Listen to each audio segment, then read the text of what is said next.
This is the Jetting Up Podcast with B-Reich and Bryan Foti. Hello and a pleasant good evening to you. I'm Bryan Foti alongside my co-host Brian Reichert. And Brian, what's up, my man? We've got a big day in Jets news today as All-Pro safety Jamal Adams has requested a trade. Yeah, I can't believe it, Brian. I mean, I'm in the middle of a golf round playing in a great 2-on-2 matchup with all the cousins. Finish up the round, great finish, and all of a sudden I can't even get to my car without reading that Jamal Adams does not want to be a Jet anymore. It's Oh, just boy. pandemonium. And it's what? June? Middle of June, just pandemonium with the Jets. I mean, what else is new? That's par for the course with this team. There's always drama with it. But your cousins are big Jet fans. Were they upset, or what's their reaction? They didn't even want to hear it. They said it was a wonderful day. They said we're not ruining the day with Jet talk. So I can't blame them. Fed up, disgusted, pissed off. What are your thoughts on it? You're frustrated.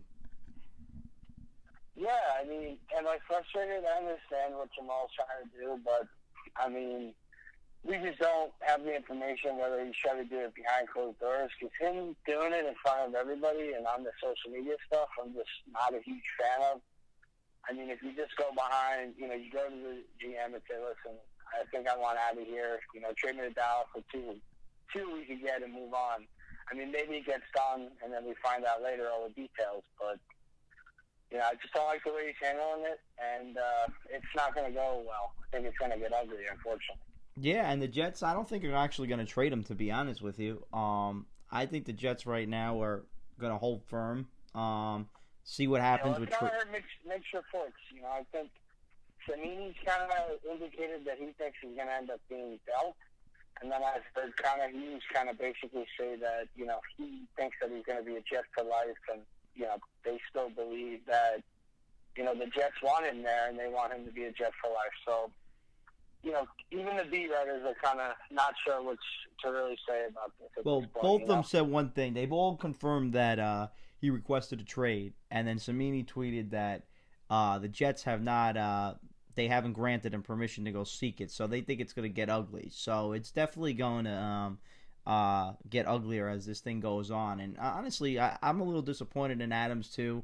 And from a Jet standpoint, the thing that really upsets me is that, and we'll talk more about, Jamal's wish list that came out of the teams he'd like to get moved to, which, I think every Jet would like to be traded to these teams pretty much. I mean, they're all pretty much contenders, but the thing that really upset me is that, it's been reported and confirmed by a couple people that he's even said that he's willing to not demand an extension if he's traded to certain teams. Yeah, and that's got to rub. Basically coming out and saying, I just don't want to be a Jet. So, I mean, that's the message that I get from that kind of context. Exactly. He doesn't want to be here, and that's the thing you get, because if you're a guy that is all about money and wants to get paid, that's one thing. But then if you're going to get traded and not demand a contract extension, then it's not about money. So as the leader and the culture builder that everyone says that this guy is, how do you look at that guy in the locker room and say he's your leader when he's saying he don't even want to play with you? And he's at times also said that he separated himself from the team. And to be quite honest with you, I know he's a talented player and he's been good, but the Jets over his 3 years have won 4, 5, and 7 games respectively. Now, they haven't won, so they've shown they can lose with them. We could use the line that everybody uses. I mean, we could lose without you. Yeah, that's what the Jets. What I'm saying. If I'm Joe Douglas, we can certainly lose. We certainly lose with you. We can lose without you too. So it's not. I mean, he's talented, but he hasn't changed the culture of this team. He's been part of the problem as the whole team as a whole. They're 16-32 as a record in his 3 years when he's been here, and he has been healthy. He hasn't really missed any games. So so let's talk options. I'll ask you some questions and kind of see. What's your confidence level that JB can handle this situation? I mean, he's definitely had a tough year in a couple of months. I mean, the Jets have kind of been, working through some stuff. What's your confidence level with JD going into this situation? I have high confidence in him. I think he's done a good job, and I think this is going to be one of these times where he can actually shift the way the people around the league perceive the Jets, because obviously Jamal doesn't want to be here, and maybe he ships him off, or maybe he can get him to stay with a contract extension, reward him for good behavior. Well, the league guys are going to be all over this, and guys like Daniel Jeremiah even went to Twitter to say, JD can handle this. This is what this guy does. It's what he's ready for. He's prepared. He's going to make the best of the situation for the team. Yeah, I don't think he's going to cave. I don't think he's going to trade him. The stigma is, the Jets have been such poor drafters. Listen to Joe Beningo talk about it today. It was just gut-wrenching, how bad they've been for the last 10 years. Yeah, I understand. Finally get a guy who's produced and done well, and, he's not going to sign a big extension with the Jets. But there's just some guys that just may not be happy. Guys coming here. You look at guys that just aren't happy. Well, who's to say now, if he's like this and complaining about contract and he's blaming other players and separating himself from the team, who's to say that 2 years from now he's not he's gonna want more money, or it's gonna be this coach or this player I can't play with him? That's a great point. Is he ever gonna be happy? 16 million and all of a sudden be, okay with everybody and good with everything? Yeah, you don't know. You don't know. He hasn't, and they haven't won with him.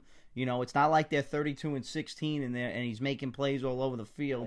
Yeah. When you's right, definitely safety is an impactful position. But like I was saying, I think they can definitely lose without this guy, and they can win without him too. And that's a great point. You bring up the safety position. It brings a lot of question marks, and I think a lot of teams really value it, and I think some teams aren't as high on it. Mike Tannenbaum has come out with the fact that he doesn't think that multiple first-round picks will be traded for a safety. Eddie Jackson makes $14.6 million. Jalen Ramsey was traded for 2 first-round picks and a 4th-round pick.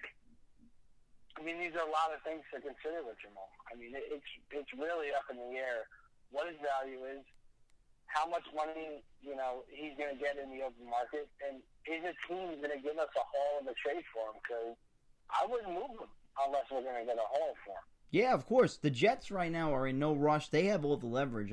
He's under contract for this year, the following year, and then they can franchise him 1 year after that. And he's going to make money, too. So if I'm Jamal Adams, if I was the Jets GM, Joe Douglas, I would say, listen, go out there, play this year, and show me that you're invaluable, and we'll reward you next year. That's probably what they want to do. But he wants to get his money now because he doesn't want to risk getting hurt. And he's had good stats. Play for what? Probably around $4 million this year. A little over 4, I think he's going to make with everything. Yeah, I think he's going to make about $4 million. It's a team-friendly deal. Has he outperformed it? But that's the rookie contract, and that's like what these players sign. Rookie contracts are. Yeah. And we have to talk about it, unfortunately. But what are your thoughts on the timing of this whole thing?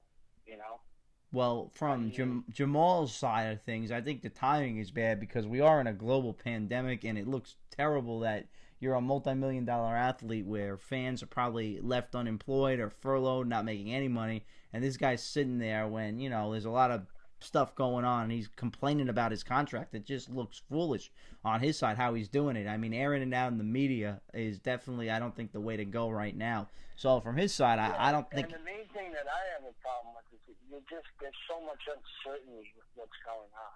I don't really want to use the pandemic as an excuse, and he even talked about that, as other guys have gotten paid. But there's also teams in different situations than, the Jets are in, and not every situation is clear, and they need to figure out what to do with Jamal, and they have plenty of control. Like you said, they're in no rush to make this decision. Yeah, no, he's got 3 more years before he could become a free agent, and that's, the contract that he signed with a rookie. He signed that deal, and now he has to honor that contract. I understand he wants to make more. We haven't even signed our rookies this year. Yeah, no, I know. They haven't signed them yet. So the Jets have a lot of dudes. They got to lock up the quarterback. Yeah, they got to have money for the quarterback, and something that we talked about throughout the year, and we even discussed potentially dealing Jamal, but I think a lot of Jamal's money is going to come from what gets freed up by Le'Veon Bell, honestly. So, we talked about it. That's where we thought he'd get paid, the following year. Not let it get into the franchise stuff and really get nasty in that third year. Kind of give him a nice extension after another productive year. But, it could get ugly, and I mean, if Jamal holds out, he's gonna have to pay a lot of money. I mean, it's not yeah, he's gonna pay 40. He's gonna have to pay 40 grand, and if he holds out, though, at that point, I may just say, let's trade him and get him out, because that just shows you everything. After saying all these things, and saying you don't want to be here, it's time to move on. Maybe then I would trade him to the Cowboys and just take, and fleece him or whatever, because it seems like they really want him. So. I think they were offering a first-round pick, and I think they would still go after that. And you could just play the card that you want to haul for him, and if you want him, he wants to go there. They are interested in him, and that would be the move I would do if he really wants to hold out. Because that's the one thing I worry about is we look at the teams and Baltimore, Dallas, Houston, Kansas City, Philly, San Francisco. I mean, these are all playoff teams. I mean, is the first-round pick from these guys great? Yeah. But it's time for getting a top 15, top 10 pick, and Jamal Adams is, labeled as the best safety in the league. You could debate some other guys, but he's been super productive.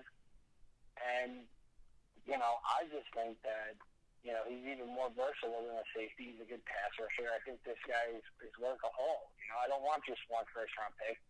I'd probably look for two, or a first, a second, and another quality pick. Or a player. Multiple picks. If they're going to trade their best player, who he's definitely their best player, they need a ton of value back, not just the first. Well, that's why I think Douglas is going to be shrewd with this, and I think if he does trade him, it's going to be for a haul. He knows he's got 3 years. It's not like the guy's walking out the door next year if they don't get anything for him. And, it's not, he says he doesn't want to be there, but unfortunately, if the Jets don't want to move, he's still under contract with them for another 3 years. So he's really got no leverage to leave if he says he wants to leave, you know what I'm saying? So I think the Jets could, be picky with the leverage and not trade him, and if he plays well, maybe things can work out. There's really no rush to do anything right now. And that's what I don't think Adams understands, and I understand he wants to get paid, and that's all well and good, and he should get his money, but I think they're going to do it next year. I mean, that's just the way I feel like they've been operating, and, that's what good organizations do. They spend their money shrewdly. They don't, they reward people for good play, but they also don't spend foolish money when stuff isn't going to work for them. And like I said, they've lost with this guy. It's not like the Jets are winning divisions with Jamal Adams as a safety there. He hasn't really he's impacted the defense, but he hasn't impacted it to the point where we're a playoff team because we have him. That's just my whole take on it. No, and it's it shows in the draft. I mean, everyone was kind of talking about, hey, maybe this guy replaces, Marcus May, and a lot of Jet fans started kind of on the route that they were ready to move on from May, but you move a guy like Jamal, you get a haul, and maybe you replace him with a guy like Ashton Davis. The pick's looking even better, especially with Jamal saying he doesn't want to be here anymore. This is a guy who can come in and play, and maybe not skip a beat. I mean, it's going to be tough for him to be a Pro Bowl caliber like Jamal Adams, but maybe he's a quality guy, and he can kind of even improve the team. Definitely, by getting a lot of picks back. Yeah, and that's the disappointing part that you mentioned, though. The fact that he said, I want to trade, and that he's willing to take the not a contract extension to go to a different team. If you're in that Jets locker room right now, that's a killer if you're in the locker room. How do you look at that guy? He's supposed to be a leader, and he doesn't even want to be there and fight with you. Le'Veon Bell working out with Darnold in Florida, Denzel Mims. He's retweeting pictures of CeeDee Lamb working out with Cowboy players instead of, you didn't see him talk anything about the Jets workouts this past weekend when Sam had the skill guys down in Florida and Miami doing training and everything, and everyone showed up there. So, that's a little disheartening, and this is supposed to be your leader. And, even last year, he was all upset that the Jets were thinking about trading him when it was really in reality just Joe. Thing at the trading deadline. Yeah, Joe Douglas was just listening to offers from the Cowboys. A lot of, and it's all been through social media. It's all through Instagram. Frustration. And, just I don't think he's going about it in the right way, unfortunately, if he wants to be a Jet for life. Yeah, well, I think it clearly shows you that he doesn't want to be a Jet for life. So that's just the way I come out of it. And do I think he might get? I think the odds of him getting traded are greater now than they were that I thought. I think there's probably a 50-50 chance that they may move him before camp. That's just me now. I don't think they will, but they're in no rush. I hope that Joe Douglas stays firm. And the one thing too is that a lot of times trade value will get ruined when guys demand a trade, but I really don't see how it impacts his value because, as tough as it is to say, you got to be cutthroat as a GM. And, if I was a GM, I'd have no problem letting him sit. He could sit the next 3 years for me, if he doesn't want to play. Yeah, of course, and get fined. If you're not going to get a good trade offer. Yeah, 100. I think the Jets have all the leverage here. Yeah, they do. There's really no rush to trade him, and they can get the top value. And that's the thing that I don't think he got. I mean, I know he wants the money, and he's trying to put pressure on him, but he just maybe he's a young kid. I just think he went about this in the wrong way because now they didn't draft you, so now you're going to piss this regime off. You're going to piss everybody off in that organization, in that front office. The coach is probably not happy. The GM is not happy. So now if you do decide to hold out, they're going to be even more mad, and you may not still get what you want. And you probably, if they do trade you, it probably won't be to one of the teams that you want to get traded to. So, unless the offer is so great. But, I don't see teams offering 2 first-round picks for a safety, especially like you said, when they say one is traded. The Jets are going to ask for a haul. Yeah. He's under contract. And another point to add to that, if I'm the GM of the Jets and, Jamal Adams is saying, trade me to Dallas and I won't ask for an extension. I'm asking Dallas for a monster haul, if that's the case. You know what I mean? I'm not making it easy for Jamal to go somewhere. If he's not gonna demand an extension, I'm holding Dallas' feet to the fire. They're gonna have to give me a lot to stay long. Yeah, of course. I would Does that definitely. make sense? 100%. There's no rush for the Jets to do anything right now because he is a player under their contract for 3 more years. And unfortunately, the Jets right now are in a position of strength and Jamal, it kind of stinks for him. He's just going to have to deal with it. So it's going to be very interesting to see what happens with this. But it's just disappointing, as a Jet fan because you want guys, we're built. I honestly think that this organization is going in the right direction. And, I don't think they're there this year just yet. But I do think with the quarterback, I think with Brady being out of the division, I know you had tweeted that. I love that tweet, the best move of the offseason with Tom Brady and the Bucs photos. But you said it from the beginning, man. That'd be the best move. I know, that's what I said. I still can't believe. I still don't believe it until I see him.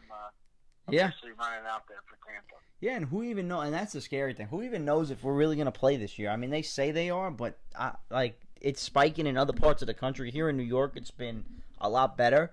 But Texas just went back for workouts, and I saw 13 guys tested positive already, and they've been there for 4 days. Yeah, they already have multiple Cowboys that have tested positive. Yeah, multiple have tested positive as well. So. Yeah, so if it's be very interesting, NFL's kind of in a good spot because, the other major sports, almost everything is going to basically come back before it. Baseball, basketball, NASCAR, golf, hockey, all these sports are trying to come back. So I think the NFL will be able to kind of learn from them and see what they can do. But you're right, there's no guarantee. We have no idea if the NFL season is even going to happen. Yeah, I mean, I'm hoping it's going to happen. I know one thing for sure. I doubt there's going to be fans in the stand. But if we get a season, that would be great. But we'll see. I mean, I think I'm optimistic that we'll have one. But, the NBA's been trying to come back. And there's really been, no talks. And then, what they're going to do. The players don't like the health issues. Baseball's arguing over money. I think they'll get something done soon. But, football, we're in the middle of June.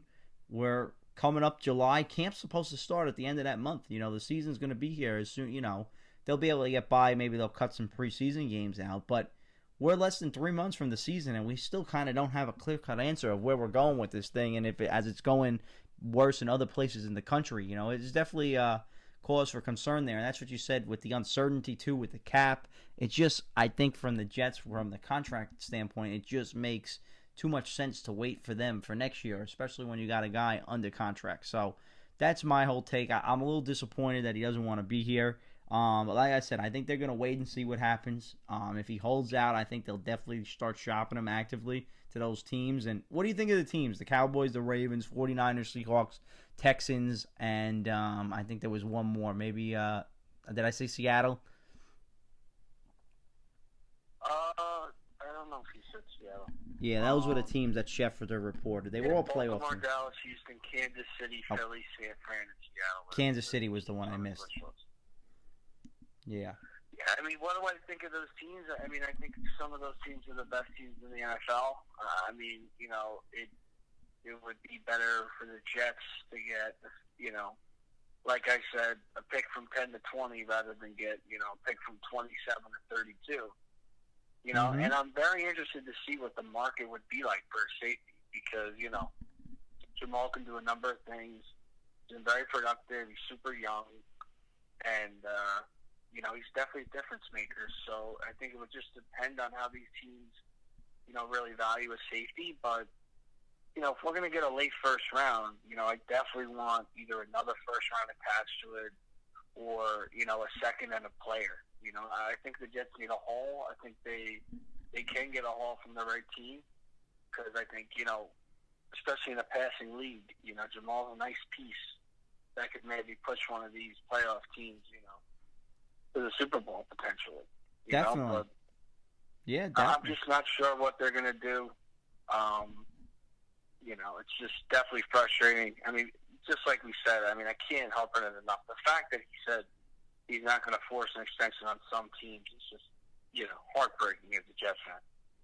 Yeah. Guy I wanted to draft, the guy we do draft, the guy who makes a Pro Bowl, the guy who's an All-Pro, and he still doesn't even want to be here. It's tough. Yeah, and like I said, I think they're going in the right direction. So that's why we always get in the argument with the winning. I think it's important where players may not. He says, "Oh, this team's losing and stuff." So, they got to turn it around, and I think they're on the right path with that. And hopefully, they could get something going. I still think there's a chance that he could end up as a Jet long term. But if he's really got it set in his mind that he doesn't want to be here, then that's where it's going to go because he's not going to sign a long-term extension if he really doesn't want to be here anymore. So the Jets are eventually going to have to do something down the road, whether it's this year, next year, or the year after. But like I said, there's no rush to really do anything right now. But we'll get back more on Jamal Adams in a 2-minute drill. We'll touch on one more topic before we get there. The Jets, before we didn't really do a big thing, but they signed Joe Flacco as the backup quarterback. What were your thoughts on that a couple weeks ago? We didn't really get too crazy with it. Well, listen, I'm gonna kick it to your thoughts first because I want to hear what you think about Joe Flacco before I give my thoughts. So yeah. You tell me what you thought of the Flacco signing. I liked it. I do have a little concern that he's not going to be ready for the start of the season because he just had his surgery. But it's brutal. It's brutal. He's not going to be ready. Yeah. He's not going to be ready for the season opener either. Yeah. Who knows when he'll be coming back? Maybe early October, late September. Well, I think it's September. I think they said it would be middle of September, or week 2 or week 3. But it's a guy that Sam Darnold can learn from. The kid they drafted in the 4th round, I like that pick as a backup development, but obviously he wasn't ready this year. And I know you're going to go nuts about that because it is kind of a waste of a 4th round pick when you're trying to improve a team this year. They could have got him later. We hate the pick. Yeah, so that's where I think you get a little. But as far as a vet, he could come in there if Darnold struggles. He could win a game for you. And I just think it's a guy who's won a Super Bowl who can show Sam, a little bit of, being like, just guiding. And he's at that point of his career where he's pretty much he could maybe be a starter maybe for one more year. But, he's getting kind of to that point where he's pretty much done as a starting quarterback in this league. And I think it's a good move. He was with Joe Douglas in Baltimore, obviously. He saw a lot of them. And I think it will be fine. Yeah, I think this signing is all going to depend on the attitude.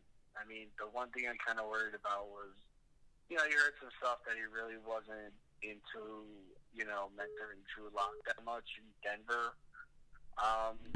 And I have heard some reports that he definitely wants to be a starter again, thinks he is a starter in this league.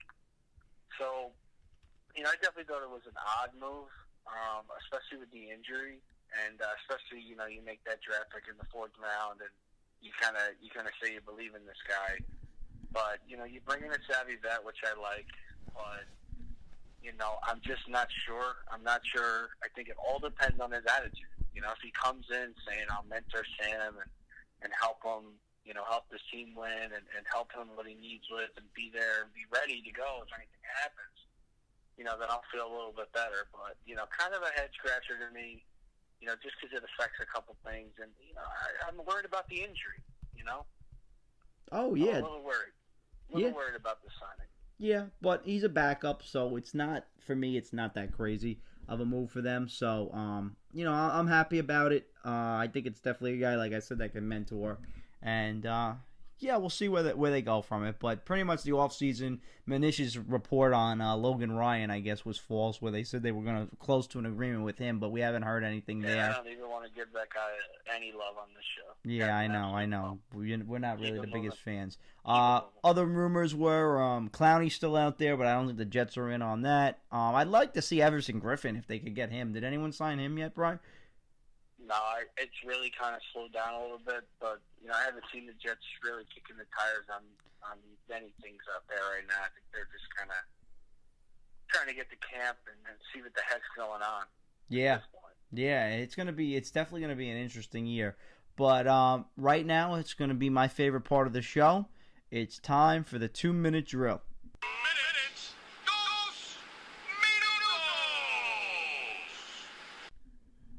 All right, I'm gonna be asking you some questions first, bro. Are you ready? Yes, sir. All right. If you're Joe Douglas and you end up moving Jamal Adams, give me a trade compensation that you would like and feel confident about. For me, I think a first, a second would be good. 2 first and a third would be good. I don't think you're getting 2 1s for him, unfortunately, if you wait a year. A first and a second would be nice. I'd also take a quality player. I'd look in, if you're going to trade him this training camp, maybe look to trade for a wide receiver, someone along the lines of that. We could still use that and maybe get a second, a good solid player in a second. Those would be 2 moves that I'd do. All right. If you ended up extending him and he played this year and you extended him in the summer, what kind of deal would you give him?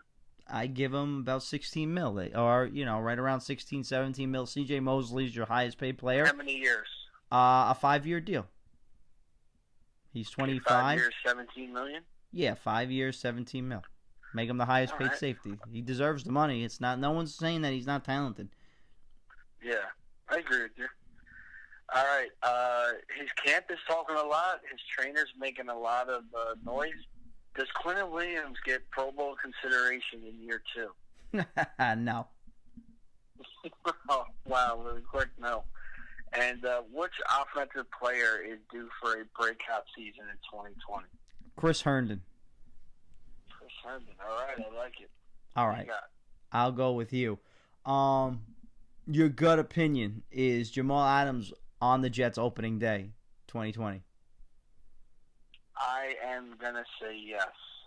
Okay. I don't know if he'll be playing. He could be holding out, but I think he'll be on the Jets roster opening day. All right. Which offseason move for you this year is going to be the most underrated signing or draft pick? What is the most underrated? The most underrated draft pick, I think, is Bryce Hall. I think he's going to be a stud for where we got him. Off-season, what's the best move? Like value move, I guess I should say. Yeah, value-wise, I want to say McGovern, but I don't know. I got a weird feeling that Perriman is going to have a pretty solid year, and he didn't make a ton of money. I think that's going to be, probably the most valuable move for the Jets, especially if they can get anything from the wideout position. Yeah. Speaking of which, Sam Darnold, what are your expectations for Sam this year? Touchdown. I'm feeling really good about him. I feel like he has been playing. He has been improving. I just worry about the coach. But, I'm trying to stay positive, and I feel like he could almost outplay, Gase's struggles. So I'm expecting a huge year for Sam. I mean, I think ultimately his best year will be the following year, but I think he is due for a bigger year this year, especially if he could get 16 games out of Herndon. Yeah. I think he'll have a good year. And my final question for you is about Jamal Adams. I'll ask you the same question you asked me. What is your compensation value if they were to trade him? Man, I'm shooting for the moon, man. I want the Jalen Ramsey 2 1s and a 4. That's what I want. Multiple 1s, baby. I need at least 2 1s and maybe something else. All right, so that? You're not moving them unless you're getting 2 1s. I like it. All right, that's a show for you. We'll be back soon. Training camp is right around the corner. We'll probably be doing our expectations, our offense and defensive previews that we did last offseason. And we got to get some guests back on. Yeah, we got to get some guests. I mean, it's been a tough year. 2020's been tough. I can't believe half the year's gone already, and we've been battling this coronavirus. So I hope you're staying healthy. Everybody here at my house is good. I'm hoping your mom, your sister... Keep the boys at 311 healthy for us, please. Yeah, we will. We're doing good. It's been a lot better in the city, so that's been good. And, I hope you're all good, and I hope all our listeners out there, give us a subscription on our YouTube channel, like us on, Facebook, not Facebook, or like us on Twitter, follow us. I can't even get my social media stuff right. That's my old school cred right there. I'm not a social media savvy guy. I know. We got to get you something to read. It's okay. I know. There you go. But got to fix the script. Yeah. I got to start writing it down a little bit instead of going off the cuff. But, all right, Jeff fans, we'll talk to you real soon. B-Reich, it's always a pleasure, my man. Absolutely, man. Great catching up with you. All right, guys. For all us here at the Jetting Up Podcast, we'll talk to you real soon. And always, Jeff fans, remember to jet up.